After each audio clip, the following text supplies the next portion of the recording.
يا صباح الفل.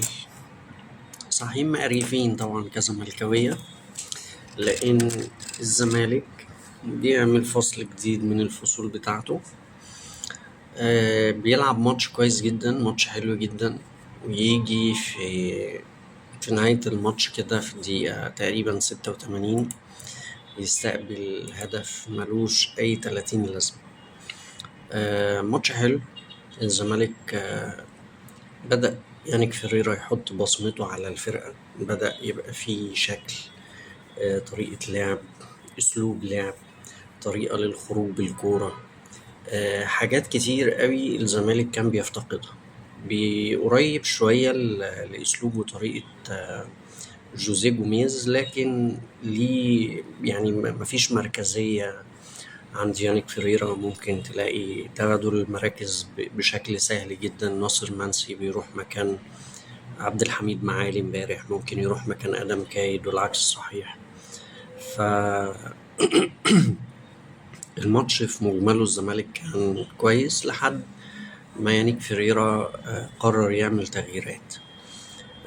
تغييرات يانيك فيريرا امبارح ما كانتش موفقة. عادة كان بيعمل التغييرات بالشكل ده لما كان بيبقى مطمن للنتيجة، زي ما حصل مثلا في ماتش الإسماعيلي.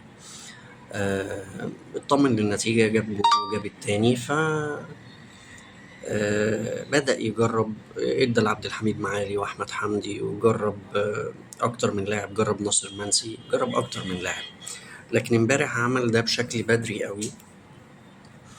يانيك فريرا كان بيتحمل مجموعة من الأخطاء، منها إن أنا ببدأ المباراة ما عنديش على الدكة ديفندر بديل لدونجا، بالرغم من إن أحمد ربيع تم شفائه يعني يقدر يلعب.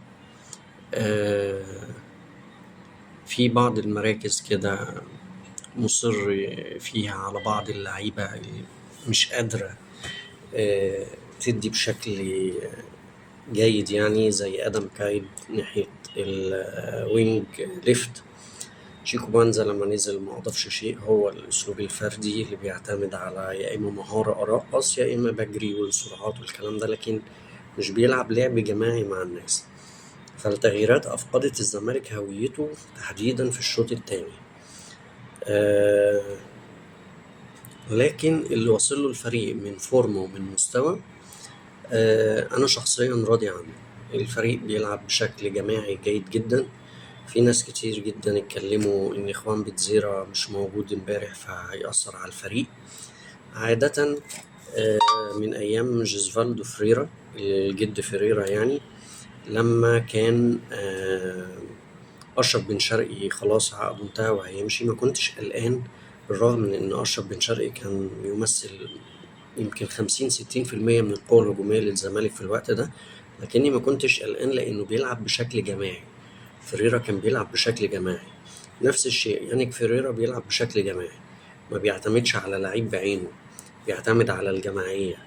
ازاي اخرج بالكورة بشكل جماعي، ازاي لما الكورة بفقدها بستخلص بشكل جماعي. لكن طبعا دونجا من المؤثرين جدا في طريقة لعب يانيك فيريرا. أي مدرب في الدنيا محتاج حد هجام. هجام ده اللي هو أروح أجيب الكرة من بدري.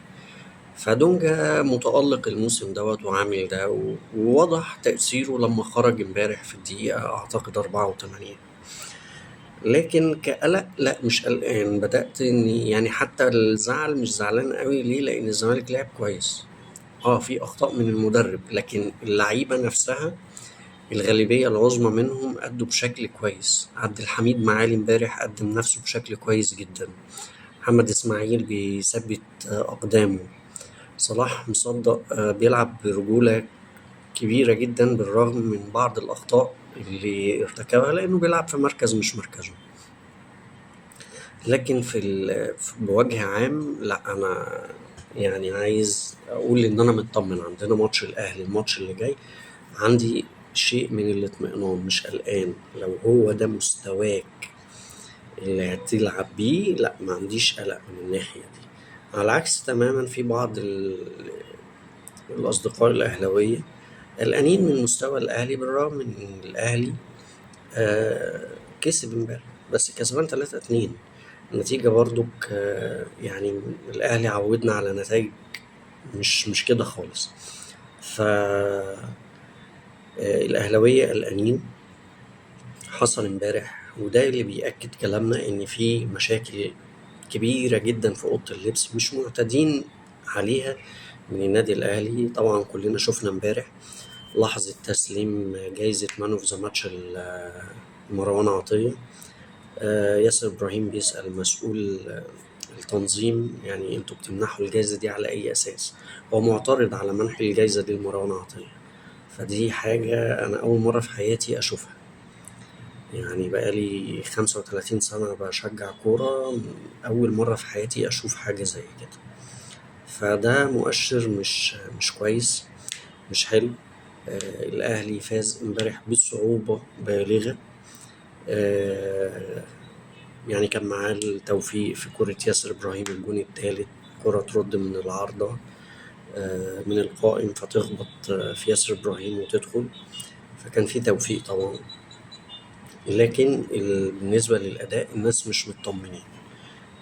في حاجة مش مظبوطة جوه النادي الأهلي قلنا عليها والأداة الإعلامية للأهلي بتكتم على الكلام ده كله. فخلاص هتعرف تعالج في صمت تمام. لكن الموضوع بدأ يظهر على السطح بشكل مش حلو. يعني بقول لكم موقف ياسر إبراهيم ده، أنا مش بتكلم في الدوري المحلي الدوري المصري، لأ، في حياتي كفرجة على كورة أنا عمري في حياتي ما شفتها. يعني أول مرة في حياتي أشوف حاجة زي كده.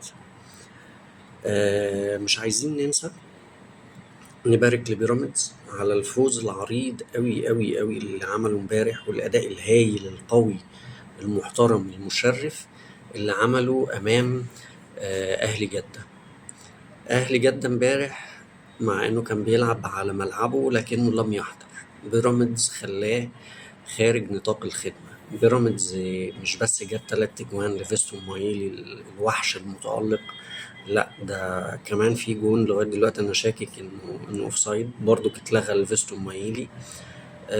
في فرص ضاعت لبيراميدز منهم واحدة من زلاكا في القائم. فبيراميدز امبارح عمل أداء يعني ما كناش متخيلين انه يلعب بالقوة دي وبالأداء ده المشرف دوت. يعني فبنقول مليون مبروك لبيراميدز على بطولة نص الأرض أو القارات الثلاثة. لسه منتظر الفايز من بطولة كوبا ليبرتادوريس وبطل أمريكا الشمالية أعتقد فريق من المكسيك هيستنى اللي فايز من كوبا ليبرتادوريس. وهيلعبوا الاتنين يوم 10 ديسمبر في قطر علشان يكون الفايز منهم يقابل بيراميدز يوم 13 ديسمبر القادم إن شاء الله في قطر برضو. فإن شاء الله كل التوفيق لبيراميدز. قبل بس ما منهي أنا عايز بس أعلق على كل يعني الناس الجهابزة اللي كانوا بينتقدوا عدي الدباغ. عدي الدباغ امبارح عمل ماتش ولا أروع. جايب جون، راجل جايب 3 أجوان من هدافين الدوري. هدافين الدوري دغموم وصلاح محسن. يعني أنا كل ما أقول دغموم بحس إن أنا هتنقط لأن الراجل ده كان فري في موسم الانتقالات اللي فات والزمالك كان قريب له قوي لكنه سابه بغرابة يروح يجدد للمصري، واللعيب نفسه كان منتظر إن هو يجي الزمالك وكده. فدغموم وصلاح محسن كل واحد 4 أجوان. بعد كده في تريزيجيه وأحمد فاروق وأعتقد في حد تاني عمر الساعي بالاشتراك مع عدي الدباغ كل واحد جايب 3 أجوان. فعدي الدباغ واحد من هدافين الدوري امبارح بيلعب كويس جدا، بينزل يعمل محطة، بيضغط بشكل أكتر من رائع، بيلعب كل الناس اللي حواليه.